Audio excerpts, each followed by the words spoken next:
ಪಾವಗಡ ರಾಜವಂತಿ ಗ್ರಾಮ ಪಂಚಾಯತ್ ವ್ಯಾಪ್ತಿಯ ಆರ್ ಹೊಸಕೋಟೆ ಗ್ರಾಮದ ಯುವಕ ಸಾವಿನಲ್ಲೂ ಸಹ ಅಂಗಾಂಗ ದಾನ ಮಾಡಿ ಸಾರ್ಥಕತೆ ಮೆರೆದಿದ್ದು, ಈ ತ್ಯಾಗಿ ಯುವಕನ ಮನೆಗೆ ಹೆಲ್ಪ್ ಸೊಸೈಟಿ ಅಧ್ಯಕ್ಷರಾದ ಮಾನಂ ಶಶಿ ಕಿರಣ್ ಭೇಟಿ ನೀಡಿ ಸಾಂತ್ವನ ಹೇಳಿ ಧೈರ್ಯ ತುಂಬಿದರು. ಕೆಲ ದಿನಗಳ ಹಿಂದೆ ಪಾವಗಡ ಪಟ್ಟಣದ ಹೊರವಲಯದಲ್ಲಿ ಆರ್ ಹೊಸಕೋಟೆ ಗ್ರಾಮದ 31 ವರ್ಷದ ಯುವಕ ಹನುಮಂತರಾಯಪ್ಪ ಅಪಘಾತಕ್ಕೀಡಾಗಿ ಹೆಚ್ಚಿನ ಚಿಕಿತ್ಸೆಗಾಗಿ ಬೆಂಗಳೂರಿನಲ್ಲಿ ಚಿಕಿತ್ಸೆ ಪಡೆಯುವಾಗ ಚಿಕಿತ್ಸೆ ಫಲಕಾರಿಯಾಗದೆ ಸಾವನ್ನಪ್ಪಿದ್ದು, ಸಾವಿನಲ್ಲೂ ಸಹ ಪೋಷಕರು ಯುವಕನ ಮೂತ್ರಪಿಂಡ ಹಾಗೂ ಅಂಗಾಂಗಗಳನ್ನು 4 ರೋಗಿಗಳಿಗೆ ದಾನ ಮಾಡಿ ಅಮೂಲ್ಯ ಜೀವಗಳನ್ನು ಉಳಿಸಿ ಸಾರ್ಥಕತೆ ಮೆರೆದಿದ್ದಾರೆ.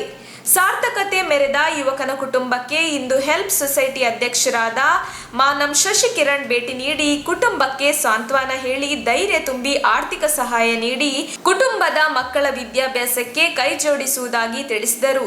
ಈ ಸಂದರ್ಭದಲ್ಲಿ ಹೆಲ್ಪ್ ಸೊಸೈಟಿ ಅಧ್ಯಕ್ಷರಾದ ಸಾಯಿ, ನಂದೀಶ್, ಜಗದೀಶ್, ನರೇಶ್, ಶಂಕರ್, ಮೋಹನ್, ಮುರಳಿ ಹಾಜರಿದ್ದರು.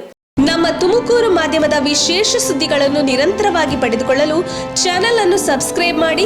ಕ್ಷಣ ಕ್ಷಣದ ಸುದ್ದಿಗಳಿಗಾಗಿ www.nammathumakuru.com ಗೆ ಭೇಟಿ ನೀಡಿ.